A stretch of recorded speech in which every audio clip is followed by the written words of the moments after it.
ተመልካቾቻችን ይህ ዘወትር እሁድ ከ3 ሰዓት እስከ 3 ሰዓት ተኩል እየተዘጋጀ የሚቀርብላችሁ የኤንቢኤስ የአማርኛ ፕሮግራም ነው። ከዚህ በመቀጠል ዜና እናሰማለን። ዜና ማሰማችሁ አላዛር ተስፋዬ ነኝ። የወያኔ ኢህአዴግ በየአቅጣጫው የተቀሰቀሰበትን ህዝባዊ ተቃውሞ ተጋልጦና ተጠናክሮ በቀጠለበት በአሁኑ ወቅት አላስፈላጊ የሆነ ጦርነት ውስጥ እየገባ ለዚሁ ጦርነት የተመዘገቡ ወታደሮች ወደ ስፍራው ለመጓጓዝ አገር አቋራጭ አውቶቡሶች የግዳጅ ትዕዛዝ የደረሳቸው መሆኑን ካገኘነው የወሬ ምንጭ ገለጸ። ህዳር 25 ቀን 1999 ዓ.ም በኋላ ከአዲስ አበባ ወደ ተለያዩ የሀገሪቱ አካባቢዎች የሚጓጓዝም ሆነ ከተለያየ ክልል ወደ አዲስ አበባ የሚገቡ መንገደኞች በትራንስፖርት እጥረት ምክንያት የሚተጓጎሉ መሆናቸው ተገለጸ።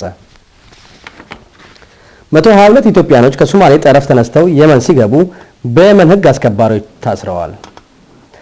ወደ መጡበት እንዲመለሱ ተደርገዋል። ነገር ግን እነኚህ ጥገኝነት ፈላጊ ኢትዮጵያኖች እንዳሉ ለምንስ በየመን ፖሊሶች ታሰሩ በማለት ኢትዮጵያን ካውንስል ባቀረበው ጥያቄ የየመን ባለስልጣኖች ሲመልሱ እነዚህ ግለሰቦች የፖለቲካ ጥገኛ ፈላጊዎች ሳይሆኑ አገር ውስጥ የገቡት በህገ ወጥነት ነው በማለት የየመን መንግስት መልሰዋል። ሆኖም እኚህ ጥገኛ ፈላጊ ኢትዮጵያኖች የት እንዳሉ እስካሁን አልታወቀም። መለስ ዜናዊ በቃሊቲ እስር ቤት ያሉትን የቅንጅት መሪዎች ከፖለቲካ ውጭ ከሆናችሁ ከእስር ቤት እንድትፈቱ ይሆናል በማለት መልእክቱን በፕሮፌሰር ኤፍሬም አስተላልፈዋል። ሆኖም በህዝብ የተመረጡት መሪዎች ይህንን ሐሳብ በጥብቅ እንዳልተቀበሉት ፕሮፌሰር ኤፍሬም ተገንዝበዋል። በእንግሊዝ ሀገር ጥገኝነት የጠየቁት ኢትዮጵያኖች ጥገኝነታቸውን በእንግሊዝ መንግስት እውቅና ያልተሰጣቸው ወደ ኢትዮጵያ በግድ መመለስ አለባቸው የሚል ውሳኔ የእንግሊዝ መንግስት ለአደረገው ከባድ እርምጃ ወደ 2000 የሚሆኑ ኢትዮጵያኖች የቤት እና የኢሚግሬሽን ሚኒስትር ለሆነው ጆን አሪያደን መቃወማቸውን ገልጸዋል። እነኚህ ኢትዮጵያኖች ወደ ሀገራቸው ቢመለሱ እስር ቤት ውስጥ አሰቃቂ በደል ወይም ግድያ እንደሚደርስባቸው ሰላማዊ ሰልፈኞቹ ገልጸዋል።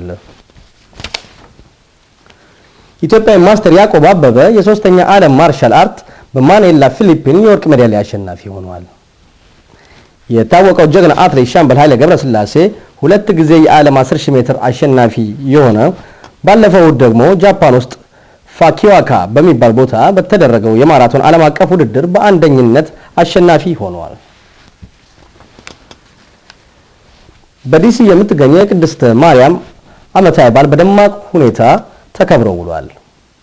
ዜናው በዚህ ይጠናቀቃል። የሚቀጥለውን ዝግጅት እንድትከታተሉልን በትህትና እንጋብዛለን።